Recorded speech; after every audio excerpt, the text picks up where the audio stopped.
예, 오늘 제 12강을 할 차례입니다. 제목이 복음이 삶이 될 때라는 그 제목인데, 이 제목은 굉장히 그 의미가 깊습니다. 이 어떤 뜻인가 하면은 예수 그리스도의 복음이 삶이 되어야 한다. 그런 말씀이에요. 복음이 우리의 삶이 되어야 한다. 그런 말씀이에요. 그러니까 우리가 인생을 살아갈 때 삶에 여러 가지가 필요하잖아요. 삶의 기준이 필요하고요. 또 삶의 이 근간이 필요하고, 또 삶의 터전이 필요하고, 또 삶의 동력이라는 것이 필요하지 않습니까? 이러한 것들의 모든 것의 그 기본이 복음이 되어야 한다. 그런 말씀이에요. 그래서 복음이 내 삶이 되어야 한다. 그런 말씀이고, 그리고 복음이 내 삶이 될 때에, 그러니까 말씀 따로 내 삶 따로가 아니라 바로 하나님의 말씀이 내 삶이 될 때에, 이때 우리가 얻는 영적인 유익과 그리고 영적인 축복은 대단한 겁니다. 아마 이것을 여러분들도 경험을 하시면서 지금 살고 있으리라고 이렇게 믿습니다. 특별히 오늘 로마서 12장 이 말씀은 아마 바울이 이걸 생각을 하면서 이 복음서를 쓰지 않았겠는가. 바울도 이 12장을 기록을 하면서 예수 그리스도의 복음이 내 삶이 되어야 한다. 아마 이런 그 생각으로 이 12장의 말씀을 기록하지 않았는지 이렇게 모르겠습니다. 그래서 오늘은 우리가 예수 믿고 은혜로 구원받은 우리가 어떠한 삶을 살아야 하는지, 어떤 면에서 복음이 우리의 삶이 되어야 하는지, 그런 것들을 좀 구체적으로 좀 진지하게 함께 생각해 보는 그런 시간이 되었으면 좋겠습니다. 그래서 그 파트 1의 제목이 뭡니까? 믿음으로 구원받는다는 복음에 대한 가장 합당한 반응이 무엇입니까? 이것은 예수 믿고 은혜로 구원받은 사람이 어떤 삶을 살아야 합니까? 그런 제목이에요. 자, 예수 믿고 은혜로 구원받은 사람이 가장 먼저 해야 할 삶을 바울이 1절에서 이야기를 하고 있습니다. 그것이 뭡니까? 영적 예배를 드려야 한다. 그런 말씀이에요. 그래서 1절 상반절에 보면은 그러므로 그랬습니다. 자, 예수 믿고 구원받은 우리가 그러면 어떤 삶을 살아야 하는가? 그러므로 형제들아, 내가 하나님의 모든 자비하심으로 너희를 권하노니 너희 몸을 하나님이 기뻐하시는 거룩한 산 제물로 드리라. 그리고 이것이 우리가 하나님 앞에 드릴 영적인 예배라고 이야기를 하고 있습니다. 그냥 예배도 아니라 영적인 예배라고 이렇게 나와 있습니다. 굉장히 그 중요한 예배이다 그런 말씀이죠. 우리 몸을 거룩한 산 제물로 드리는 것이 하나님 앞에서 참 중요한 영적인 예배이다 그런 말씀이에요. 자, 그래서 제가 그 참고로 드린 말씀을 보시면은 영적인 예배가 뭐라고 했습니까? 영적인 예배는 한마디로 말씀드리면은 은혜로 구원받은 사람이 자기 삶 전체를 하나님께 드리며 날마다 순종으로 살아가는 것. 바로 이것이 우리가 매일 하나님 앞에 드려야 하는 영적인 예배입니다. 자, 그래서 우리가 매일의 삶을 하나님 앞에 영적인 예배로 드리기 위해서 우리가 세 가지를 항상 매일마다 체크를 해야 됩니다. 이 세 가지가 다 통과가 되어야 내가 매일 하나님 앞에 영적인 예배를 잘 드리고 있구나. 이걸 이제 그 체크를 할 수가 있어요. 자, 그래서 그러기 위해서는 그랬습니다. 자, 첫째가 뭡니까? 나는 무엇을 아직도 제단 위에 올려놓지 못하고 있는가를 매일 체크를 해야 한다. 그런 말씀이에요. 자, 너희가 드릴 영적 예배니라고 하면서 그 앞에 뭐라고 이야기를 하는가 하면은 거룩한 산 제물로 드리라. 이것이 너희가 하나님께 드릴 영적인 예배라고 했습니다. 그렇기 때문에 우리가 영적인 예배를 드리기 위해서 우리 자신을 산 제물로 드려야 됩니다. 제물로 드려야 한다 그런 말씀이에요. 그래서 나는 아직도 무엇을 제단 위에 올려놓지 못하고 그냥 내가 움켜쥐고 있는 것이 무엇인가를 꼭 체크를 해야 된다 그런 말씀이에요. 내가 제단 위에 올려놓지 못하고 있는 것이 무엇인가를 매일마다 돌아봐야 한다 그런 말씀이에요. 우리가 살아가면서 제단 위에 잘 올려놓지 못하는 것이 뭡니까? 가장 두드러진 것 중에 첫째가 이 정과 욕심이에요. 참 이걸 내려놓고 싶은데 잘 안 되는 것이 정과 욕심이라고 하는 겁니다. 그리고 또 하나가 있어요. 자기 의라고 하는 거. 참 이것도 내려놓고 이걸 정말 제물로 하나님 앞에 번제단에서 다 태워버리고 싶은데 이 자기 의라고 하는 것이 잘 안 타요. 교회 가서 또 회개 기도하고 또 자기 의를 내려놓고 또 집에 왔는데 또 이것이 또 살아나더라 하는 거예요. 그 다음에 세 번째는 뭡니까? 아직까지 재단 위에 잘 올려놓지 못하고 하는 거. 올려놨다가 다시 또 가지고 가고 하는 것 중에 세 번째가 바로 자기 고집과 아집이라고 하는 겁니다. 그죠? 이 고집이라고 하는 거. 그리고 아집이라고 하는 거. 그 다음에 네 번째는 이 교만함이라고 하는 거. 참 이것들이에요. 그래서 나는 무엇을 아직도 재단 위에 올려놓지 못하고 있는가? 정과 욕심, 자기의 고집과 아집, 그리고 이 교만함을 매일마다 체크를 해야 됩니다. 이것이 걸리게 되면은 나는 하나님 앞에 온전한 영적인 예배를 못 드리고 있는 거예요. 이것들이 걸려서는 안 된다. 그런 말씀. 그리고 두 번째는 무엇을 체크를 해야 하는가 하면은 나의 일상은 예배가 되고 있는지를 한번 우리가 매일마다 점검을 해야 됩니다. 여기서 너희가 드릴 영적 예배라고 하는 것은 주일에 가서 드릴 그 예배를 말하는 것이 아니잖아요. 매일 매 순간마다 우리가 하나님 앞에 드릴 영적 예배를 이야기를 합니다. 그렇기 때문에 우리의 일상이 나의 하루의 일상이 예배가 되고 있는지를 체크를 해야 돼요. 교회에서는 경건하게 거룩하게 예배를 잘 드립니다. 그런데 집으로 돌아와서 주중의 일상에서의 삶이 전혀 예배하고 상관이 없고 세상 사람들과 똑같고 심지어 세상 사람들보다도 못하다고 한다면 뭐가 되겠습니까? 영적 예배와 아주 거리가 먼 사람이 될 수밖에 없다. 그런 말씀. 그래서 세 번째를 꼭 우리가 체크를 해야 됩니다. 내가 주일날 교회 가서 하나님 앞에 드렸던 회개와 그리고 고백과 결단이 평일의 삶으로 이어지고 있는지를 늘 확인하면서 이렇게 살아야 된다. 그런 말씀. 그래서 우리는 로마서 12장 1절 말씀을 목사님들이 단위에서 이야기하면은 거룩한 산제물로 너희 몸을 드리라. 이것이 여러분들이 하나님 앞에 드릴 영적 예배입니다. 그러면 다들 아멘 그럽니다. 그렇게 하겠다고 합니다.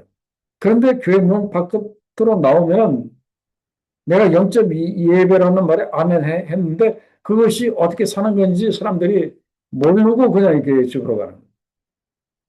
그래서 우리만큼은 이걸 꼭 알아야 돼요. 나는 무엇을 아직도 제단 위에 올려놓지 못하고 있는 것이 있는가? 나의 일상은 예배가 되고 있는지, 그리고 주일의 고백이 평일의 삶으로 이어지고 있는지 매일마다 이걸 우리가 중간중간 체크를 할 필요가 있습니다. 이것이 통과가 되어야 내가 오늘도 하나님 앞에 영적 예배로 드리는 삶을 살았구나. 바로 이것이 이렇게 되는 거예요. 자, 그 다음에 예수 믿고 은혜로 구원받은 사람이 어떤 삶을 살아야 하는가? 첫째는 영적 예배를 드리라고 했습니다. 그리고 이제 바울이 2절에서 두 번째 이야기를 하는데 그것이 무엇인가 하면은 너희는 세상을 본받지 말고 변화되라라고 이야기를 합니다. 변화되라. 이것도 참 우리들에게 늘 찔리는 이렇게 말씀이죠. 세상을 본받지 말라고 하는데 우리는 계속 세상을 이렇게 닮아갑니다. 세상 사람들이 가는 대로 이렇게 갑니다. 세상의 가치관을 따라가고. 그죠? 그걸 본받지 말고 변화되라라고 얘기를 합니다. 그래서 2절에 뭐라고 했습니까? 이 세대를 본받지 말라고 했습니다. 여기서 이 세대라고 하는 것은 하나님을 떠난 세상의 가치 체계와 사고 방식 전체를 본받지 말라 이제 그런 말씀이에요. 그래서 여기서 이 본받지 말라라고 하는 이 말은 우리가 좀 심각하게 받아들여야 됩니다. 여기서 본받지 말라라고 하는 것은 그냥 흉내 내지 말라는 정도로 가볍게 받아들이면 안 돼요. 그러면은 이 말씀대로 살 수가 없어요. 그것이 아니라 그걸 뛰어넘어서 흉내 내지 말라고 하는 수준을 한 단계 뛰어넘어서 생각하고 판단하는 세상 사람들이 생각하고 판단하는 기준 자체를 아예 따르지 말라는 아주 그 큰 그 뜻이 이렇게 그 있습니다. 그래서 이 세대의 사고방식을 따르지 말라 그랬는데 이 세대의 대표적인 그 사고방식이 뭡니까? 아주 그 영적이지 못한 대표적인 사고방식이 무엇인가 하면은 요즘 참 이런 말들이 이렇게 많잖아요. 나에게 유익하면 옳다라고 이렇게 생각하는 거. 그죠? 그리고 다수가 하면 뭐 괜찮다. 아니, 뭐, 목사님, 다들 그렇게 하는데요? 이런 생각들. 그리고 제가 제 생각이 맞습니다. 그렇게 생각하는 것. 이것은 전부 다 이 세대의 사고방식을 본받는 사람들이 그 말하는 거예요. 그러나 우리가 여기서 중요한 것은 이 세대의 사고방식을 본받지 말고 우리가 하나님의 기준을 우리가 본받고 따라가야 됩니다. 그 기준은 무엇인가 하면은 바로 그 여호와를 경외하는 것이 지식의 근본이라고 했죠. 그렇기 때문에 우리가 여호와를 그 경외하는 그런 그 기준으로 우리가 이렇게 살아야지 세상이 다 그렇게 한다고 해서 그렇게 따라서는 안 된다. 그런 말씀이에요. 그리고 이 세대의 가치관을 본받지 말라고 했습니다. 여러분들 이미 잘 알고 계시는 것처럼 이 세대의 대표적인 그 가치관이 뭡니까? 사람들이 뭐 1등, 뭐 1, 2로 그렇게 다투는 것이 이 성공하는 거죠. 그다음에 돈 많이 버는 것. 또 요즘은 또 젊은 사람들은 또 이 좋은 직장에 들어가기 위해서 열심히 또 이렇게 스펙을 쌓는다고 하더라고요. 그리고 어떤 그 편안함, 어떤 그 효율성이라든지 빠른 결과라든지 아니면 사람들로부터 인정과 그리고 이 좋은 평판을 이렇게 얻는 것. 물론 이것이 나쁘다는 건 아니에요. 그러나 이 세대에 그 가치관이 전부인 줄로 알고 그것만 본받으려고 해서는 안 된다. 그런 말씀입니다. 우리가 세상에서의 그런 그 세대의 가치관뿐만 아니라 우리는 어떤 가치관을 가져야 되는가 하면은 하나님 나라의 가치관을 우리가 가져야 한다 그런 말씀이에요. 그리고 이 하나님 나라의 가치관은 우리가 어디에서 발견할 수가 있습니까? 그거는 역시 말씀 안에서 우리가 찾을 수가 있고 우리가 복음 안에서 그걸 찾을 수가 있어요. 그래서 오늘 복음이 삶이 되어야 한다고 한 것처럼 우리들의 그 삶의 그런 그 이 가치관이 어디에 있는가 하면은 그 복음에 있다 이제 그런 말씀이에요. 그리고 이 하늘나라의 그 가치관은 그 예수께서 말씀하신 그 대표적인 거 세 가지가 있습니다. 첫째는 뭡니까? 남을 섬기는 것이 크다 그렇게 말씀하셨어요. 그리고 약함 속에 능력이 나타난다 하는 것이 이 하나님 나라의 그런 그 가치입니다. 그리고 세 번째는 뭡니까? 십자가가 영광이라고 하는 것. 세상의 가치관하고는 완전히 정반대, 180도 완전히 다른 겁니다. 그죠? 남을 섬기는 것이 세상에서는 섬김이 아니죠. 남 위에 군림하는 것이 크고 강함 속에 능력이 나타나야 그것이 진짜고 그리고 십자가가 없는 길이 영광이라고 세상은 그렇게 생각하는데 하나님 나라의 가치관은 완전히 다릅니다. 남을 섬기는 것이 크고 약함 속에 나의 약함 속에 하나님의 능력이 나타나고 그리고 십자가의 길이 영광이라고 하는 것. 그렇기 때문에 이 세상의 가치의 이 방향과 우리의 영적인 가치의 방향이 틀립니다. 세상이 추구하는 그 가치의 방향은 어디로 갑니까? 항상 위로 그렇게 추구하고 올라갑니다. 그러나 하나님 나라의 그 가치는 위가 아니라 아래로 향하는 겁니다. 낮아지고 내려가고 섬기고 하는 것. 바로 이것이 복음의 역설이다. 그런 말씀. 그리고 이 세대의 윤리 기준을 본받지 말라 그랬습니다. 이 세대의 윤리 기준을 본받지 말아야 한다. 이것도 참 심각하죠. 이 세대의 그 윤리 기준이 요즘은 많이 바뀌었습니다. 여러분들이 옛날에 중학교, 고등학교 다닐 때 윤리 시간이라고 하는 것이 있었잖아요. 요즘도 학교에 윤리 시간이 있는지 모르겠습니다. 그때 우리는 윤리 교육을 잘 받은 것 같아요. 근데 요즘은 과연 2세, 3세 아이들에게 이런 윤리가 있는지, 그때 우리 어른들이 배운 윤리가 있는지 모르겠어요. 요즘은 많이 바뀌었습니다. 그냥 남에게 피해만 안 주면 된다. 심지어 이걸 더 뛰어넘어 갖고 남한테 피해까지 이렇게 주면서 말이죠. 하는 거. 그 다음에 시대가 바뀌었지 않습니까? 하는 것도, 이것도 참 문제예요. 아니, 시대가 바뀌었다고 해가지고, 우리도 믿는 사람들도 그렇게 해야 됩니까? 그렇게 해서는 안 되죠. 요즘 시대가 바뀌었다고 하면서 사람들이 그냥 눈 감아주고 그냥 이렇게 넘어가는 것 중에 대표적인 것이 뭡니까? 이혼을 그냥 일상으로 그렇게 생각하는. 그다음에 또 한 가지는 배우자가 있는 사람들이 다른 이성을 그냥 예사 친구로 그렇게 아무런 문제 없이 그렇게 만나는 것들. 그런 것도. 참 이건 옛날에 우리가 배웠던 윤리가 아니잖아. 성경에 말씀하는 윤리가 아니잖아. 근데 요즘 사람들은 아니 시대가 바뀌었는데 뭘 그렇게 옛날 이야기 하십니까 하면서 이걸 그렇게 넘어간다 이제 그런 말이죠. 그리고 그것은 당신 기준이지 그렇게 내 기준은 아니다 이렇게 말하는 거.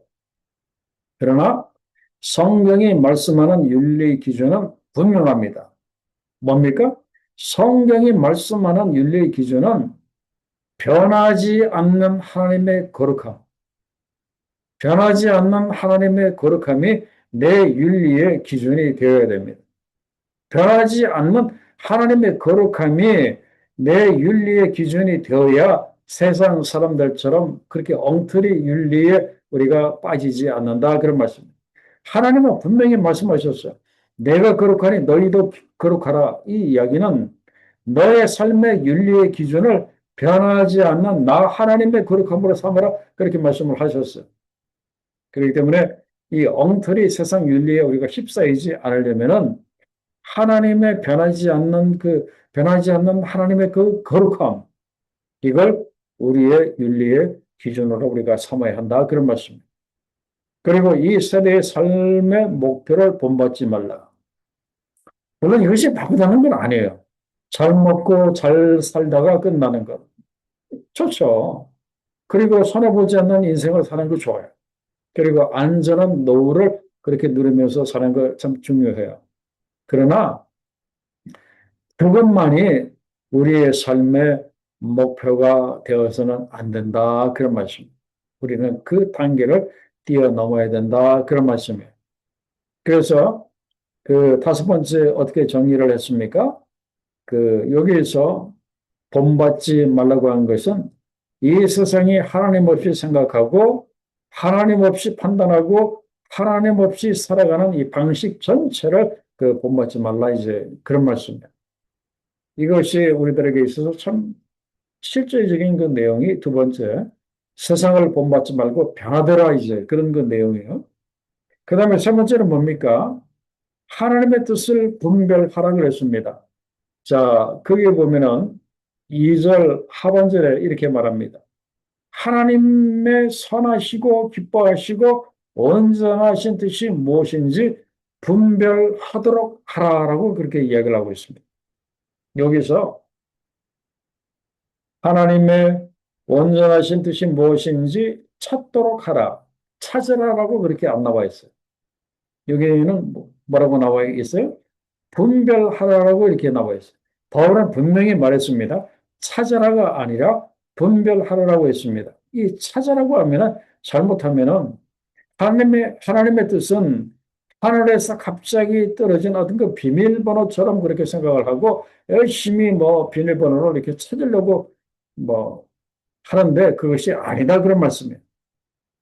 하나님의 뜻은 우리가 찾아야 하는 비밀번호가 아니라 하나님의 뜻은 어떻게 나타난다고 했습니까? 정말 진정한 크리스찬의 삶을 사는 사람, 변화된 사람에게 자연스럽게 드러나는 그 방향성, 이것이 바로 하나님의 뜻이에요. 그래서 하나님 앞에 신실하게 신앙생활을 잘 하면은요, 내가 억지로 찾으려고 하지 않더라도 저절로 어떤 그 방향이 보입니다. 내가 가야 할 방향이 보여요. 바로 그것이 뭡니까? 하나님의 뜻인 거예요. 하나님의 뜻이 묻어 있는 그 방향입니다. 그렇기 때문에 1번의 제일 마지막 문장이 참 중요한 거예요. 사람이 바뀌면 뜻이 보인다 그랬어요. 사람이 바뀌면 무엇이 보인다? 뜻이 보이는데 이것은 나에게 두신 하나님의 뜻이 보인다 그런 말씀. 나는 변하지 않으면서 하나님의 뜻을 보여주십시오, 알려주십시오, 가르쳐 주십시오. 자꾸만 그렇게 떼쓰시는 분들이 많은데, 그러나 그것이 아니라 분별하라고 했습니다. 분별하라고 하는 것은 우리들 삶 속에 분명히 하나님의 뜻이 있기 때문에 그걸 잘 분별하라 그런 말씀. 그리고 그걸 어떻게 분별할 수가 있는가 하면은 사람이 바뀌면 내가 영적으로 바뀌면은 나에게 두신 그 하나님의 뜻이 보인다 그런 말씀. 그리고 두 번째, 이 세대를 본받지 말고 하나님의 뜻을 분별하지 못하는 가장 큰 이유가 뭐라고 했습니까? 그것은 바로 세상의 프레임으로 계속 생각하기 때문에 그렇습니다. 세상의 어떤 그 틀로 계속해서 뭔가를 생각하기 때문에 그렇다 그런 말씀. 세상의 세상 사람들이 중요하게 여기는 프레임은 뭡니까? 성공 중심이라고 하는 것. 그 다음에 효율과 성과라고 하는 것. 비교와 경쟁이라고 하는 것. 어떤 그 자기 보호, 자기 실현이라고 하는 것. 이런 것들을 버리지 아니하고 이걸 유지한 채로 하나님의 뜻을 묻는다고 하면 결국 하나님의 뜻을 우리가 찾기 어렵다 그런 말씀. 그래서 그 4번을 한번 보세요. 3번의 네 번째를 보시면은 분별은 무엇을 전제로 한다고 했습니까? 분별은 순종을 전제로 한다고 했습니다. 순종을 전제로 한다. 방금 전에 사람이 바뀌면 뜻이 보인다고 했습니다. 그죠? 사람이 바뀌면 뜻이 보인다. 자, 사람이 바뀐다. 그 속에 이 순종이 들어가는 거예요. 그래서 하나님께 순종할 준비가 없는 사람에게는 하나님의 뜻이 분명해지지 않는다. 그런 말이죠. 아니, 순종할 마음이 없는데 어떻게 하나님이 하나님의 뜻을 분명하게 보여 이렇게 주시겠습니까? 그죠? 근데 우리는 거꾸로 합니다. 어떻게 거꾸로 하죠? 하나님, 제발 저에게 하나님의 뜻을 확실하게 알려주세요. 그러면 저 순종하겠습니다. 우리는 그렇게 하잖아. 이것은 잘못된 거다. 우리가 순종하려고 하는 마음이 있을 때 뜻을 알게 해 주신다. 그럼. 그래서 이 두 가지는 뭐 같은 그 맥락으로 갑니다. 사람이 바뀌면 뜻이 보이고, 그리고 순종하려고 하는 마음이 있으면 뜻을 알게 하신다. 그런 말씀. 그래서 하나님께 뜻을 안 보여주신다고 여러분들이 불만하고 투정하고 원망할 필요가 없어요. 내가 바뀌면 되는 거예요. 내가 순종하려고 하면은 하나님이 내 삶에 전적으로 드러나는 어떤 그 방향성을 가지고 하나님의 뜻을 보여주신다. 그런 말씀이에요. 그리고 또 여섯 번째를 보시면은 왜 이것이 하나님의 뜻인지 아닌지 분별하는 여섯 가지 그 기준이 있습니다. 첫째는 말씀에 어긋나는지 아니면 말씀에 일치하는지. 그죠? 이 목사님들이 그 설교하시면서 자주 하시는 말씀이에요. 어떤 것을 이제 어떻게 하기로 이제 마음을 먹고 이것이 하나님의 뜻이 아닌지 어떻게 알 수 있습니까? 그러면서 일단은 제일 먼저 말씀에 견주어서 생각해 보라고 목사님들이 많이 이야기를 하십니다. 그래서 말씀과 맞으면 말씀에 어긋나지 않으면 그죠? 그다음에 두 번째 이 선택이 내가 지금 하려고 하는 이 선택이 예수 그리스도를 닮아가게 하는지 아닌지 그리고 내가 이렇게 하려고 하는 동기가 하나님의 영광인지 아니면은 자기 보호 차원인지 아니면은 내 영광을 추구하는지 이걸 한번 생각해 볼 필요가 있다. 그런 말씀. 그리고 내가 이렇게 하려고 하는데, 우리 가정이 이렇게 하려고 하는데, 우리 집안이 이렇게 하려고 하는데, 성령 안에서 지속적인 평안함을 성령께서 주시는지, 아니면은 그냥 이 불안함, 나도 감당할 수 없는 큰 불안함이 찾아오는지, 이거 보면은 이것이 하나님의 뜻인지 아닌지 분별을 할 수 있다. 그런 말씀. 그리고 이 다섯 번째도 중요합니다. 이 하나님의 뜻인지 아닌지 우리가 개인적으로 이렇게 분별하는 것도 중요한데, 믿음의 공동체 안에서 이것을 확정하는 것도 굉장히 중요해요. 그렇다고 해서 어떤 결정할 내용을 뭐 교회 전체 뭐 공동의회에 뭐 어떤 뭐 주제로 그렇게 내놓고 결정할 사항은 아니지만, 그러나 이렇게 중요한 문제가 있으면 그걸 가지고 이제 목사님을 이렇게 찾아가는 거예요. 그리고 이제 장로님들 이렇게 찾아가는 거예요. 그래서 목사님, 장로님, 제가 이번에 우리 집안에서 이렇게 하려고 하는데 과연 어떻겠습니까? 그러면서 그럴 때 그 믿음의 공동체 안에 어떤 그 확정을 하나님께서 주시고 이 성령께서 이렇게 주십니다.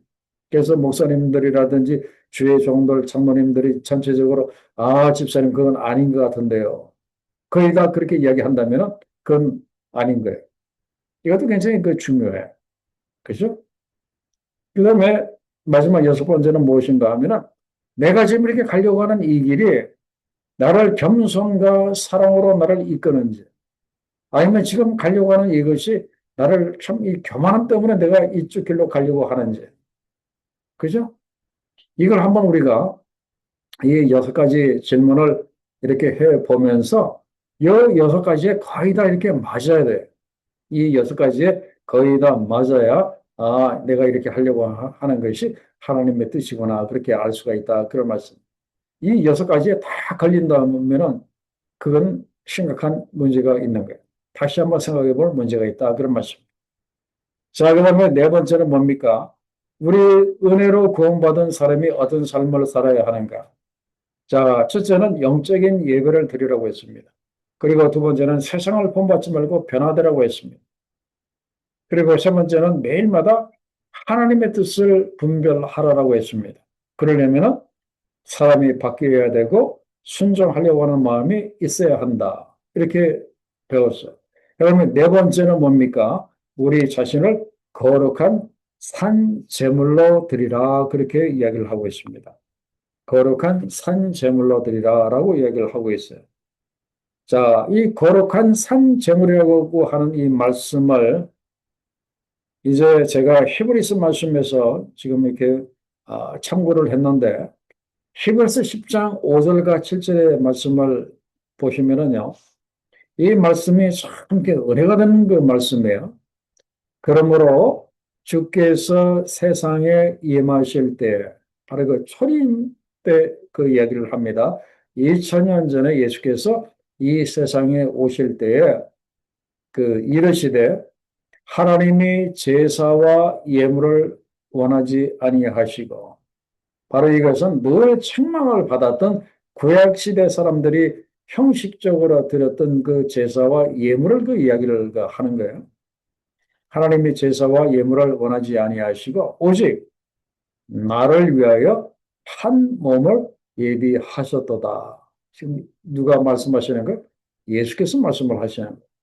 여기서 나를 위하여라고 하는 이 나는 누구인가 하면은 바로 이 땅에 오시기 직전에 예수 그리스도를 말씀을 하십니다.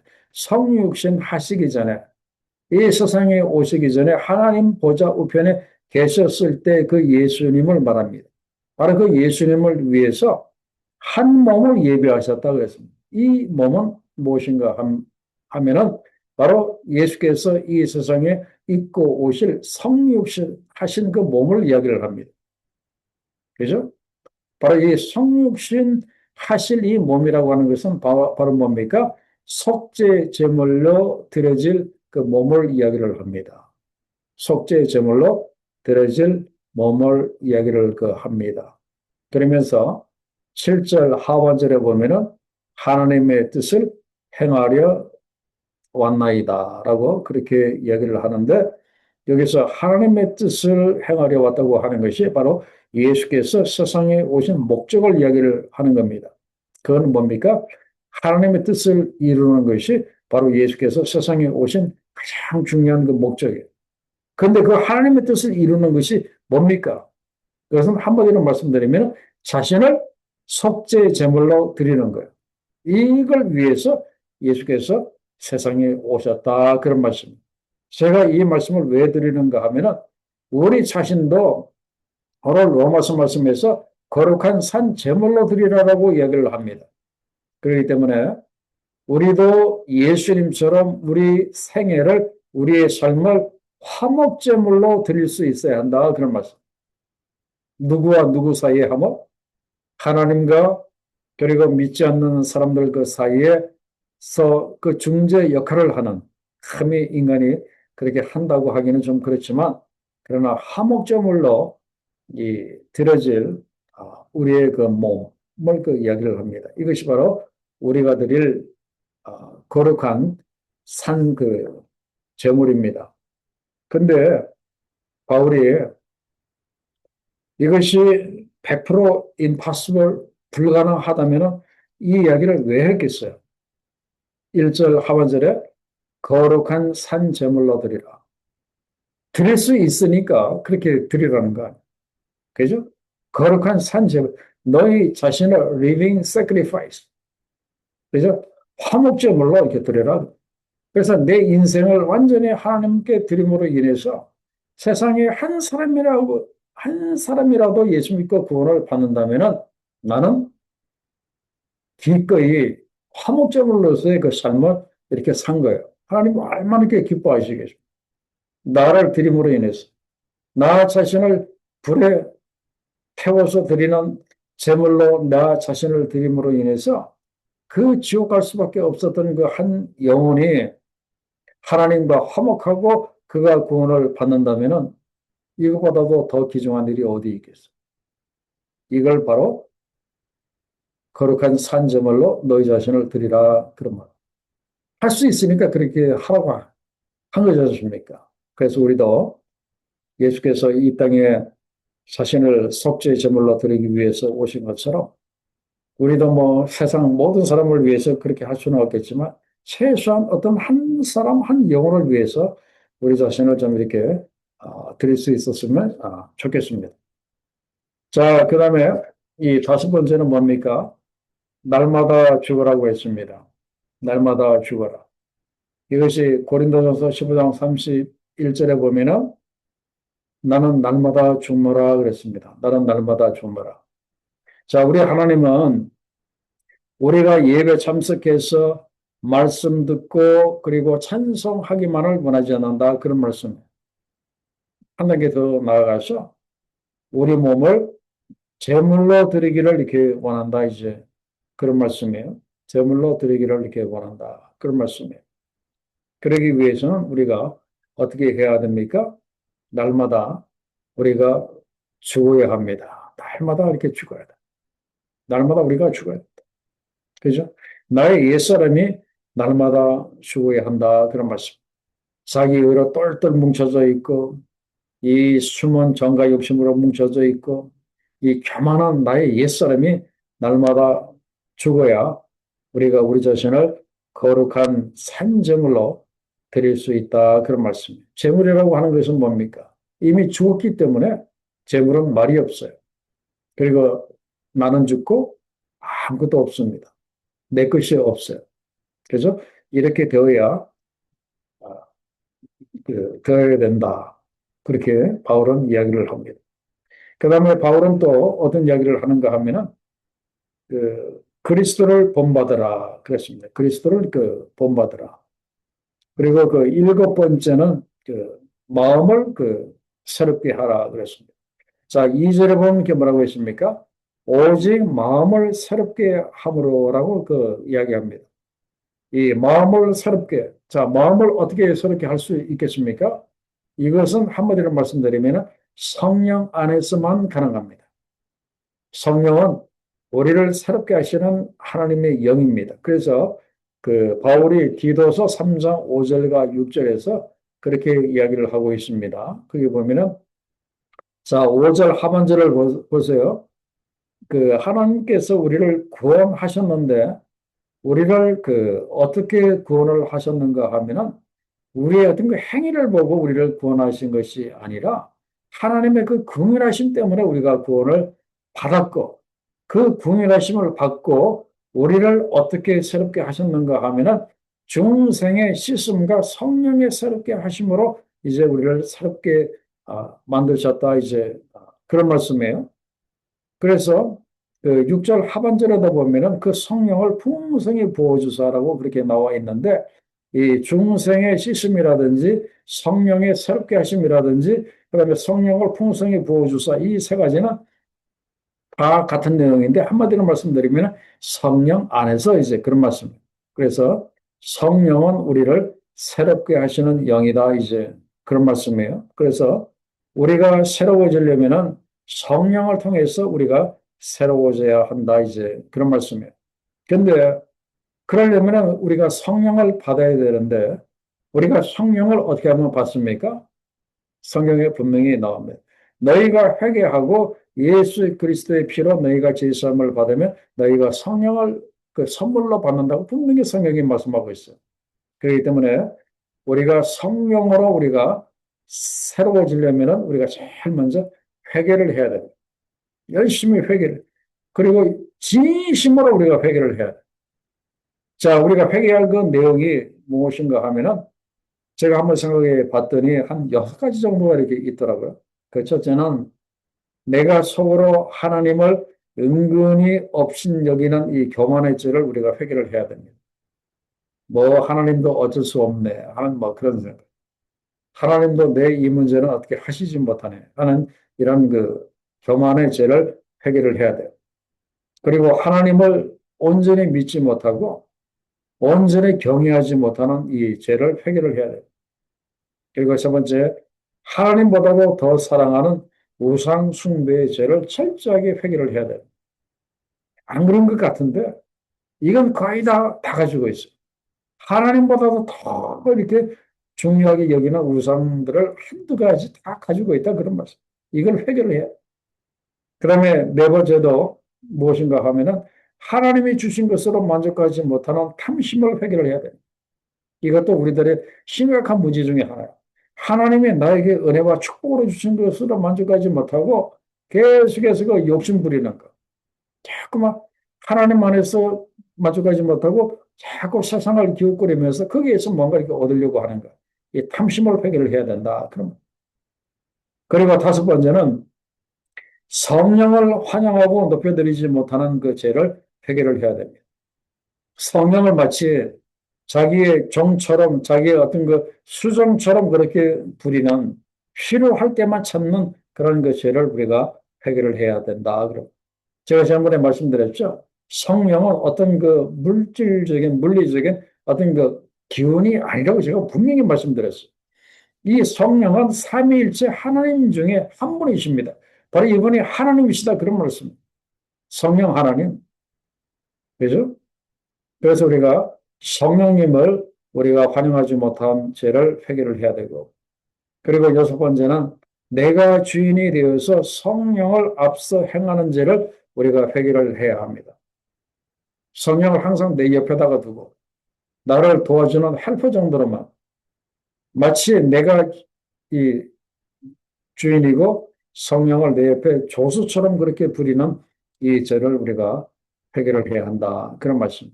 그래서 이러한 것들을 날마다 우리가 회개하고 하면은 우리가 뭘 받습니까? 성령을 받는다 그런 말씀.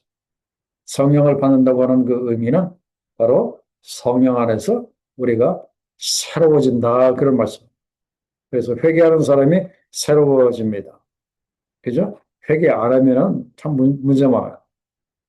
자, 그 다음에 이제 무엇인가 하면은 자, 이제 이렇게 해서 그 파트 1이 끝났습니다. 그래서 예수 믿고 구원받은 사람이 어떤 삶을 살아야 하는가. 영적인 예배를 잘 드리고 세상을 본받지 말고 변화되어야 한다고 하는 것. 그리고 매일마다 하나님의 뜻을 분별해야 한다고 하는 것. 그리고 자기 자신을 거룩한 산제물로 그렇게 드려야 돼요. 그러기 위해서 날마다 우리가 죽어야 되고, 그러기 위해서 우리가 예수 그리스도를 본받아야 되고, 항상 내 마음을 새롭게 하라라고 그렇게 말씀을 보았고, 그리고 여덟 번째가 이렇게 뭡니까? 하나님의 뜻을 행하라. 하나님의 뜻을 분별했으면 행해야 될 거 아닙니까? 자, 이것이 바로 예수 믿고 구원받은 사람들이 우리가 반드시 해야 할 그런 그 내용을 봤습니다. 자, 그러면 이제 나머지 이 파트 2는 무엇인가 하면은 앞부분은 약간 그 개인적인 측면이 있다고 한다면 이 두 번째는 교회 공동체 안에서 어떻게 행해야 하는가 하는 문제인데 이것은 굉장히 실제적인 거 이렇게 문제고 그러면서도 아주 가장 안 되는 부분이 바로 이쪽 부분이에요. 안 되는 부분이 이거라고. 교회의 권사님이고 교회의 장로님이고 교회의 안수 집사님 또 교회의 또 주의종 목사님이면서도 잘 안 되는 부분이 바로 이 부분인 거예요. 그래서 이 부분을 우리가 좀 자세히 보겠습니다. 첫째 A가 뭡니까? 믿음의 분량대로 지혜롭게 생각하라 그랬습니다. 믿음의 분량대로. 자, 이 믿음의 분량대로라고 했는데 이 믿음의 분량대로 잘 안 되니까 믿음의 분량대로 생각하고 믿음의 분량대로 행동하면 되는데 사람들이 이렇게 하지 아니하고 믿음의 분량대로 하지 아니하고 뭐 억지를 부린다든지 아니면 뭐 이상하게 한다든지 하면 꼭 문제가 생긴다 그런 말씀. 그래서 바울이 3절에 보면은 이렇게 말합니다. 내게 주신 은혜로 말미암아 너희 각 사람에게 말하노니 자, 이제 말합니다. 바울이 마땅히 생각할 그 이상의 생각을 품지 말라. 이것이 바로 무엇인가 하면 마땅히 생각할 그 이상의 생각. 하나님이 너에게 주신 어떤 그 이상의 생각을 하지 말라. 바로 이것이 믿음의 분량대로 지혜롭게 생각하는 거예요. 그리고 하나님께서 각 사람에게 나누어 주신 믿음의 분량대로 이 내용도 참 은혜가 얼마나 은혜가 되는지 몰라요. 자, 믿음의 분량은 사람마다 다 다르다 이제 그런 말이에요. 장로님에게 주신 믿음의 분량, 뭐 김 장로님에게 또 박 장로님에게 또 어떤 이 장로님 각자마다 주신 믿음의 분량이 사람마다 다 틀리다 그런 말씀. 똑같이 믿음의 분량을 주신 것이 아니다 그런 말이에요. 그래서 앞에 각자가 들어가 있어요. 각 사람에게 나눠주신 믿음의 분량대로 지혜롭게 생각하라 이제 그런 말씀이에요. 그래서 우리는 어떻게 하면 됩니까? 우리가 그 받은 믿음의 분량만큼 우리가 분수에 맞게끔 우리가 생각하면 된다. 그런 말씀이에요. 그죠? 그것이 굉장히 이렇게 중요하다. 이제 그런 말씀이에요. 그래서 믿음의 분량대로. 그래서 나의 믿음의 분량대로 지혜롭게 생각을 하려고 한다면은 또 우리가 생각 할 것이 바로 과연 하나님께서 나에게 주신 믿음의 분량은 또 어느 정도나 있게 되는 건가? 또 얼마만한 믿음의 분량을 나에게 이렇게 주셨는가? 우리가 좀 진지하게 고민하고 또 기도할 필요도 이렇게 있겠죠. 그러나 이렇게 신앙생활을 이렇게 하고 이렇게 좀 살다가 보니까 하나님이 나에게 주신 믿음의 분량이 이렇구나를 점점 깊이 정확하게 좀 이렇게 잘 이렇게 알아가는 것 같아요. 그 연륜이 이렇게 좀 쌓이다가 보니까 그래서 이 믿음의 분량대로 나에게 주신 그 믿음의 그 분량대로 지혜롭게 그렇게 생각을 하면 된다. 그렇기 때문에 뭐 다른 사람 뭐 부러워하고 다른 사람하고 나를 뭐 비교할 필요가 없습니다. 아니 하나님께서는 왜 저분한테는 저렇게 큰 엄청난 믿음의 분량을 주셨는데 나는 왜 이렇게 조그마한 믿음의 분량밖에 안 주셨나? 그 서로 그렇게 비교하고 판단하고 할 필요가 없다. 그런 말씀입니다. 하나님은 다 아시기 때문에 각 사람에게 알맞게 딱딱 그렇게 나눠주신 믿음의 분량. 나한테 이만큼 믿음의 분량을 주셨으면 그냥 그렇게 지혜롭게 이렇게 생각하고 그렇게 살면 된다. 이제 그런 말씀이죠. 자, 그다음에 또 한 가지 중요한 것은 이것이 바로 그 교회 안에서도 그래요. 교회 안에서 그 믿음의 분량대로 자기 자리에서 지혜롭게 그렇게 하면 됩니다. 장로로서 또 안수 집사로서 권사로서 믿음의 분량대로 교회 안에서 그렇게 지혜롭게 하면 됩니다. 근데 이거 자꾸 뭐 억지로 자기한테 주신 믿음의 분량은 이것밖에 안 되는데 뭐 크게 그렇게 좀 생색을 내려고 한다든지 아니면 뭐 드러내려고 한다든지 그러다가 보면 이제 꼭 문제가 이렇게 생기는. 그러면 이 비가 굉장히 그 중요합니다. 그 지체의식을 가지라 그랬습니다. 지체의식을 가지라. 바로 그 4절과 5절에서 말합니다. 우리가 한 몸에 많은 지체를 가졌으나 모든 지체가 같은 기능을 가진 것이 아니다. 이건 생물학적으로 너무나 분명하잖아. 어떻게 손과 발이 그 어떻게 똑같은 기능을 합니까? 아니죠. 이와 같이 우리 많은 사람이 그리스도 안에서 한 몸이 되어 서로 지체가 되었나. 어떤 사람은 발이고 어떤 사람은 머리고 눈이고 다 지체잖아. 그리고 교회의 머리는 예수 그리스도이십니다. 그렇기 때문에 아무리 훌륭한 사람이라고 할지라도 교회의 머리가 주인이 될 수는 없어요. 그래서 그리스도를 주로 모시고 그 안에서 서로 교제하면 된다. 그런 말씀이에요. 자, 그러려면 우리가 인정을 해야 할 것이 있습니다. 우리가 지체의식을 가지려면 어떻게 해야 됩니까? 이걸 반드시 해야 돼요. 바로 그것이 그 세 번째 이렇게 나와 있는 거예요. 우리가 교회 안에서 지체의식을 가지려면 서로 받은 은사의 다양함을 우리가 인정을 할 수 있어야 됩니다. 그래서 이것이 안 되니까 교회에 큰 문제가 생기고 이것이 안 되니까 현재 교회에 치명적인 문제가 바로 이겁니다. 그래서 제가 여러분들에게 그 참고로 드린 그 내용 제가 좀 미리 읽어보시라고 했죠. 이 내용은 요즘 현대 교회에 심각한 문제이기 때문에 제가 별도로 이렇게 드렸어요. 현대 교회의 문제가 바로 이 은사의 다양함을 인정하지 않는 거예요. 이 은사의 다양함을 인정하지 않는 것이 뭐라고 했습니까? 바로 교회의 본질을 훼손하는 심각한 문제이다. 그런 말씀이에요. 그리고 모든 사람이 같은 은사를 가져야 한다고 생각하는 것은 교회를 치명적으로 그렇게 병들게 한다. 그런 말씀입니다. 그리고 이 은사의 다양함을 인정하지 않으면요, 비교와 열등감이 이렇게 생깁니다. 그리고 은사의 다양함을 인정하지 않으면요, 어떤 교회는 특정한 은사만을 그렇게 우상화하는 교회가 된다. 그런 말씀. 어떤 교회는 이 가르치는 은사만, 또 어떤 교회는 또 이런 교회도 있습니다.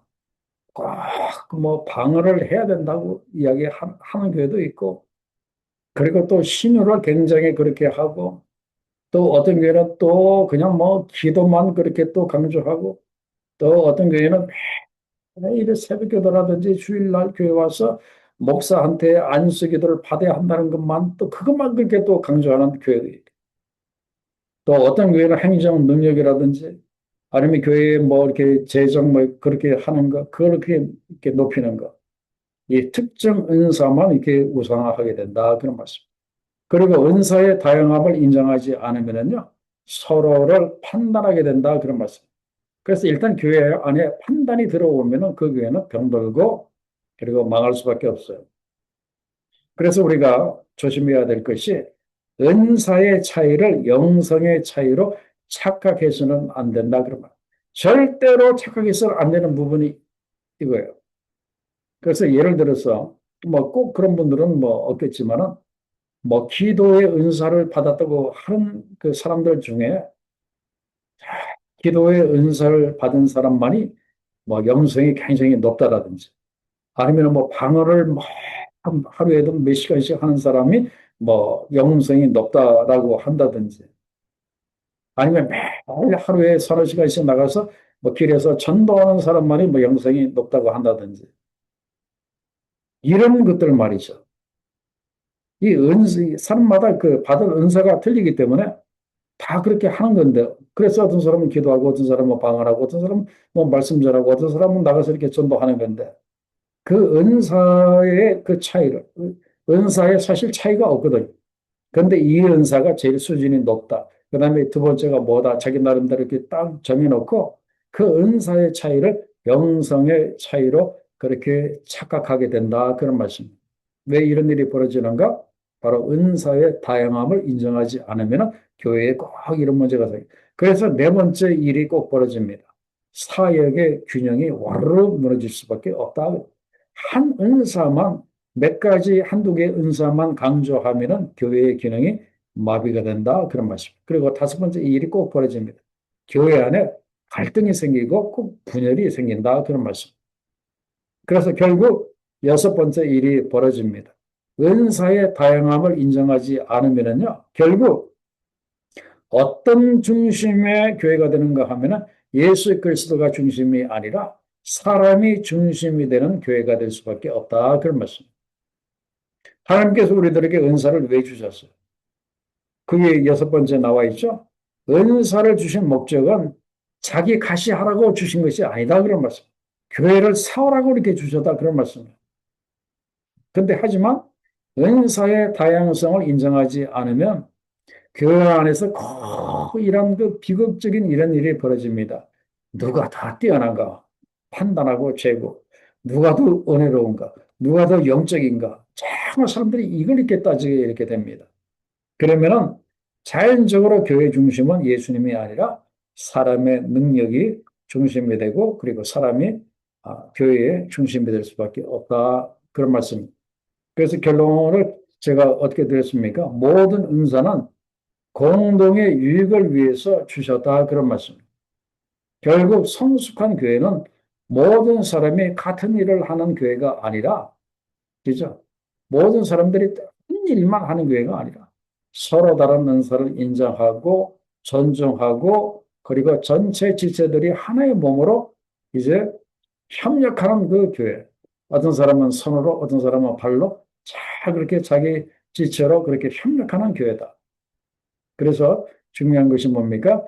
은사의 다양성을 인정하는 것은 절대 타협이 아니다. 그럼 은사의 다양성을 인정하는 것은 타협이 아니라 하나님께서 의도하신 교회의 질서를 존중하는 일이 바로 은사의 다양성을 인정하는 것이다. 그런 말씀. 그렇기 때문에 적어도 우리 교회에서는 뭐 방언하고 그다음에 하루에 뭐 7, 8시간씩 그렇게 기도해야 그것이 뭐 최고다 하는 그런 교회가 되어서는 안 된다. 그런 말씀. 서로 다른 그런 그 은사를 그 은사의 다양함을 그 인정하는 이제 그런 교회가 되어야 한다. 이제 그런 말씀이죠. 그래서 그 C가 바로 은사의 다양성을 인정하라. 그랬습니다.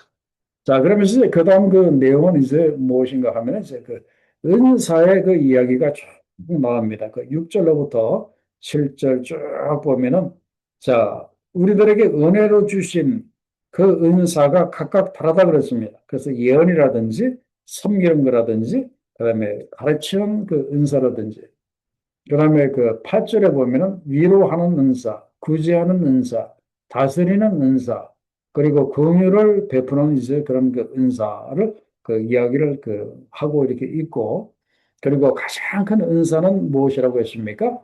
그 고린도전서 12장 31절에 보면은 더욱 큰 은사를 사모하라 그랬습니다. 바로 이것이 사랑입니다. 성령의 가장 큰 은사는 그 사랑이다 그런 말씀입니다.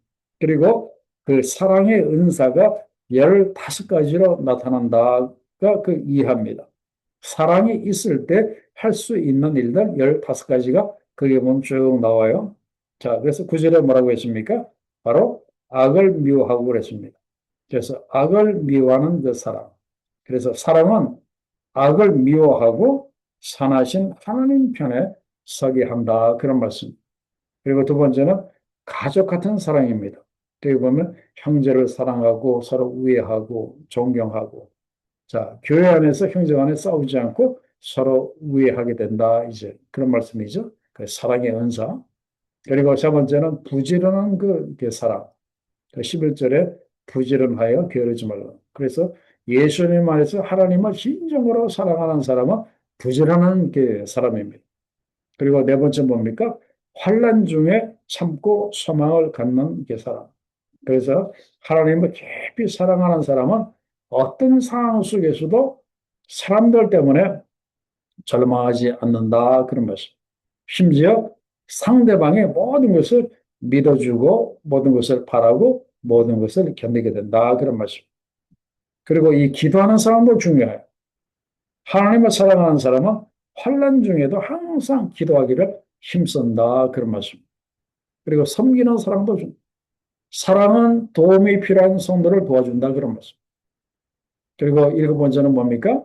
핍박하는 자를 축복하는 사람. 너희를 박해하는 자를 축복하라 그랬죠. 그래서 이 하나님을 사랑하는 사람은 그 사랑의 은사를 충만히 받은 사람은 자기를 박해하는 자를 축복해 줄 수 있다. 그런 말씀. 그리고 이 사랑의 은사, 가장 큰 은사인 이 사랑을 충만하게 받은 사람은 15절처럼 할 수가 있어요. 공감하는 사랑입니다. 즐거워하는 자들과 함께 즐거워하고 우는 자들과 함께 울라. 사랑은 한마디로 함께 즐거워하고 함께 슬퍼해 줄 수 있는 것. 바로 이겁니다. 그 다음에 그 아홉 번째가 뭡니까? 평등 의식을 갖는 사랑. 16절에 분명히 말했죠. 서로 마음을 같이 하며 그랬어요. 사랑은 차별하지 말아야 한다. 사랑의 은사를 받은 사람들은 사람을 차별하지 않습니다. 그리고 겸손한 사람, 높은 데 마음을 두지 말고 도리어 낮은 데 처하며. 그리고 17절에 뭐라고 했어요? 악을 악으로 갚지 말며 악을 악으로 갚지 않는 사람. 사랑의 은사를 받은 사람은 이렇게 할 수가 있어요. 그리고 화목하는 사람도 마찬가지. 18절에 뭐라고 했어요? 모든 사람과 더불어 화목하라. 이 가장 큰 은사인 이 사랑을 사모하고 성령께로부터 그런 그 사랑의 은사를 받은 사람은 모든 사람과 더불어 그 화목할 수 있다. 그런 말씀. 그리고 하나님의 진노하심에 맡기는 그 사랑도 마찬가지. 그리고 원수를 도와주는 그 사랑도 이렇게 마찬가지. 그리고 15번째 뭐라고 했어요? 선으로 악을 이기는 사랑도 이렇게 마찬가지. 그래서 성령의 가장 큰 은사인 사랑을 이제 간절히 구해서 그 사랑을 우리가 은사로 받을 때 우리는 결국 선으로 악을 이기는 삶을 우리가 살아갈 수 있다. 그런 말씀입니다. 자, 결론 및 적용 아주 중요한 세 가지를 말씀을 드릴게요. 자, 첫째는 무엇인가 하면은 우리가 구원받은 것으로 멈춰 서서는 안 된다. 그런 말씀입니다. 근데 그렇게 멈춰 서신 분들이 의외로 많아요. 그렇게 해서는 안 돼요. 자, 구원받은 것으로 멈춰 서지 말고 그러면 뭘 해야 됩니까? 영적 예배를 드리고 세상을 본받지 말고 하나님의 뜻을 분별하고 자신을 거룩한 산제물로 드리고 날마다 죽고 그리스도를 본받고 하나님의 뜻을 행하는 이런 삶을 우리가 살아야 한다. 그런 말. 이것이 첫 번째 기도죠. 그리고 두 번째 교회 안에서 믿음의 분량대로 겸손하게 일하고 그리고 서로 한 식구라고 하는 이 지체의식을 갖고 그리고 서로의 은사를 존중하고 그리고 각자가 받은 은사대로 겸손하게 섬기는 이런 교회가 되게 해달라고 여러분들이 여러분 교회를 위해서 기도할 때 이걸 꼭 기도하셔야 돼요. 그리고 세 번째가 무엇인가 하면 가장 큰 기도 제목인 것 같은데 가장 큰 은사인 사랑으로 하나 되는 우리 교회가 되게 해달라고 여러분들이 꼭 기도하셔야 된다고. 그죠? 가장 큰 은사인 사랑으로 하나가 되는 우리 교회가 되게 해 주십시오라고 기도해야 된다. 그런 말씀입니다. 자, 기도하겠습니다. 아버지 하나님 오늘 귀한 말씀으로 우리를 찾아오시고 구원받은 것으로 멈춰 서서는 안 되고 앞으로 나가야 하는 우리가 되어야 한다고 가르쳐 주셔서 감사합니다. 우리의 매일의 삶을 하나님 앞에 영적인 예배로 드릴 수 있도록 우리 자신을 산제물로 드릴 수 있도록 하나님 도와주시고 또 우리가 교회 안에서 서로가 한 식구라고 하는 지체의식을 갖고 서로의 은사를 존중하며 각자가 받은 은사대로 겸손하게 섬기는 우리 교회가 될 수 있도록 하나님 축복해 주시고 그리고 가장 큰 은사인 사랑으로 하나 되어 섬기는 참으로 진정한 교회들이 다 될 수 있도록 하나님 축복해 주옵소서. 감사하오며 예수님의 귀하신 이름으로 기도하옵나이다. 아멘. 네, 감사합니다.